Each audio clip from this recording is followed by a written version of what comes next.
So the next thing that we can talk about is sidearm or forehand. Like we were talking about, we talked about the grip for a little bit to where it's kind of tucked in there.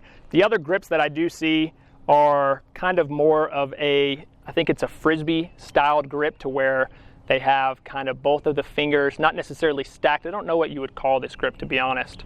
But you're kind of bending the pointer finger, putting all of the pressure on that rim once again. The two biggest mistakes I see with sidearm are players gripping the middle of the disc or the flight plate right there. And you do not want to grip the flight plate. Let's see if I have a see-through disc, but I don't think I do. But you don't want to grip the flight plate. You want to more grip the rim of the disc. And the other mistake that I see a lot of players have is when it comes to grip, they're not tucking the disc into their fat part of their thumb. They have it out to where it's really loose. And you want to have it tucked into that thumb right there, nice and tight, to where you can kind of push on the front of the rim here, and it tucks it into the thumb, and also kind of pushes your finger up against that 45-degree angle like we were talking about earlier. But that's where all of the pressure comes from whenever you're squeezing into it and getting your wrist involved and getting spin behind the disc. Will? Yeah. I heard for like shorter forehand, you get a little bit more control if you spread it out. Is that Yeah, and that once again is just an all preference feel, because I just have never felt comfortable throwing a sidearm like that. I just feel like this finger doesn't ever have enough pressure towards the front of it. I don't think that, I mean, I wouldn't say to not try it out, you know, for short shots, but I think it's just all about the release out of your hand and spinning the disc a little bit. And I think the most useful you know, I think trick shot, if you want to call it that, is to where you stick your foot behind the disc, and we've all been behind the bushes to where you need to get all the way out. And I think the best one is the high kind of Anheuser sidearm with a putter or mid-range to just come back into the fairway. That's one of the best things. Even if you don't throw sidearm at all, either your shoulder won't allow it or you're just not confident in it, I think that little flick of 120 feet or even 80 feet to get back into the fairway, to go from right to left, or if you're a lefty to go the other way around, because you can get so far away from the bushes or obstacle or whatever it is to come out here, and you don't need a lot of momentum, you don't need a lot of speed or arm power behind it. You can just literally use your wrist and just put spin on it. Yeah, just a little flick like this. I've thrown that shot way too many times in the woods. But with sidearm, kind of back to it with the stance, I've always felt really confident opening up my front foot in relation to backhand. I don't turn my front foot at all. I try to actually just keep it open. And the way that I have thought of sidearm for the last few years is how a shortstop throws to first base in baseball. So when he picks it up, he opens up his foot here, and then he brings it kind of a little bit lower.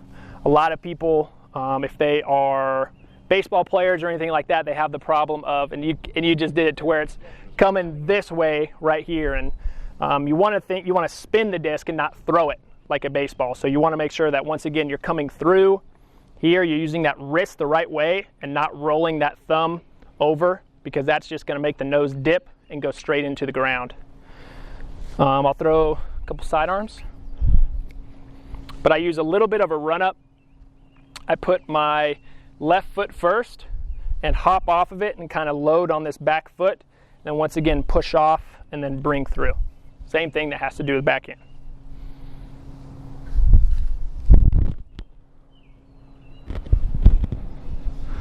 Throw one more, maybe. Got a putter, so we'll see how that goes. But once again, I mean, this is a putter. It's not going to be able to go a super far distance. And a lot of people have problems with putters because if you roll your wrist any standpoint, once you get that nose angle on a putter, it kind of just holds it over, and it's really easy to flip it over. So I'm really focusing when I throw these types of shots on that wrist coming up and really spinning the disc, not trying to rotate it over by any means, just trying to be nice and smooth and bringing my wrist up. A lot of people talk about keeping the elbow tight. I don't think they ever talk about how to keep the elbow tight. You don't want to keep it on your back hip here and move like this. That's not how to keep the elbow tight. Keeping the elbow tight is basically keeping your elbow tight to your body the whole time you bring the disc through your body.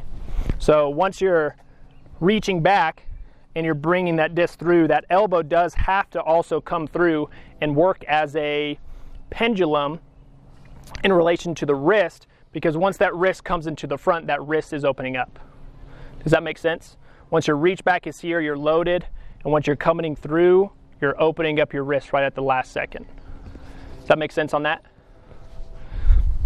So once again, here's a putter, just nice and smooth.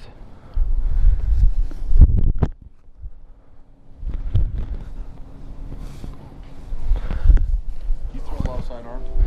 I do, yeah. I could do for more accurate shots in relation to elevation, wind, or if there's out of bounds on the left to where right-hand backhand's coming in, it might be a lot better to throw sidearm because the bad shot is going to be missing in bounds. You know, whenever you miss it, you're going to be missing it more to the right-hand side or skip and roll and stuff like that. Especially in shots like in the woods, because you don't have to work a really tight hyzer flip that finishes to the right. You can throw something like that to where you throw nice and smooth with the flat release and have it go through and have a slow fade at the end instead of trying to force something in there. I've thrown a lot more sidearm in the last 4 years than I have like nowhere close to the years before that, because I didn't fully understand how to throw sidearm. And one suggestion or thing I could tell to anybody if you don't throw sidearm is to remember that the sidearm side of your mind or your body is almost like a total beginner. So you're not going to be able to go out. I made the mistake because I could throw really far whenever I started to throw sidearm.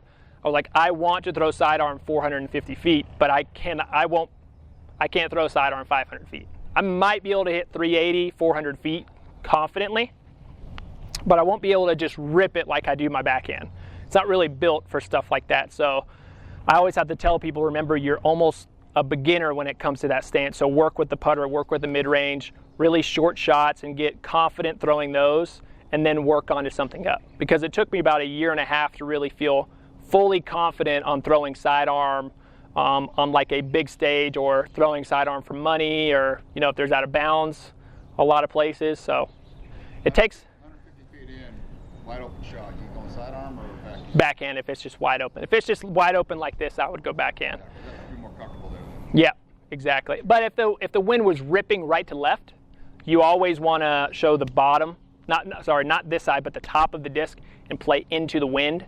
So it would have to be fairly windy for a wide open shot for me to go sidearm, or elevation, stuff like that. So you can dig into the hill instead of kind of going with gravity down the hill, you can dump into it. And so that plays to a lot of advantages, especially if you only throw at 200 feet.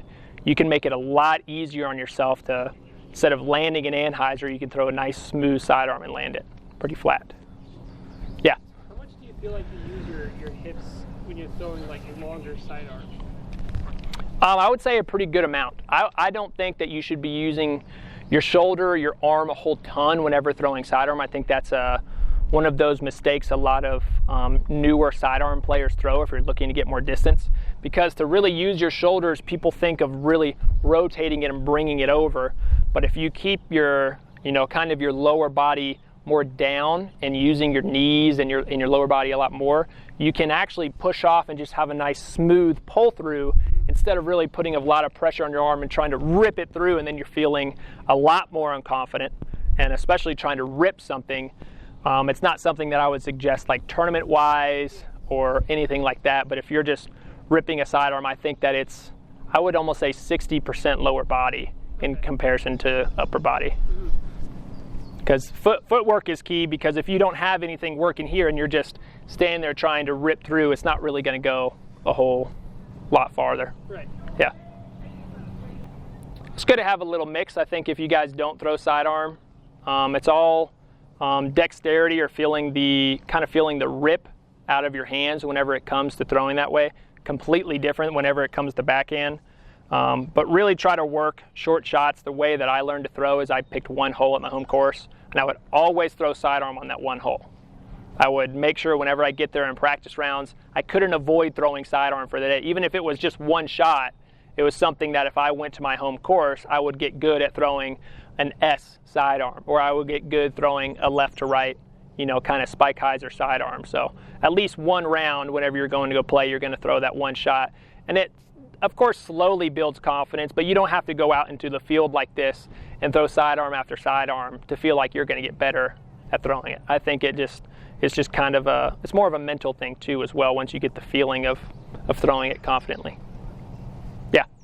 So you said you feel like keeping the elbow is more just keeping it close as you pull through. So I have the problem, like when I try to throw like a flex sidearm, like I feel like I hit the shot comfortably, but I can't keep the elbow tight and like have it be tight spin. And I get the problem you were just saying about kind of throwing the disc rather than spinning it. Right. So how do you tuck the elbow when you're throwing outside your body? It would be a lot of body position, I think, because whenever you're kind of coming through, you do have to lean back just a little bit. So if I'm kind of throwing it from left to right, coming over here, is you're not necessarily going to, you know, of course, lean back this way, but you're bringing the disc a little bit further up and having that release that comes through. And also, it's really hard to hit that follow through on a sidearm because if you don't have enough of it, the disc is going to fade out. Right. And if you have too much, it's easy to make it roll.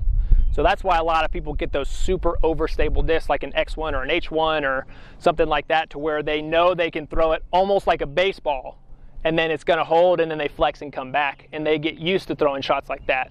But that's not something that you want to do every time. Of course, sometimes the shot calls for that kind of shot. So you just have to make sure to follow through correctly. And something mentally that I do is I think of a clock going from one side to the other.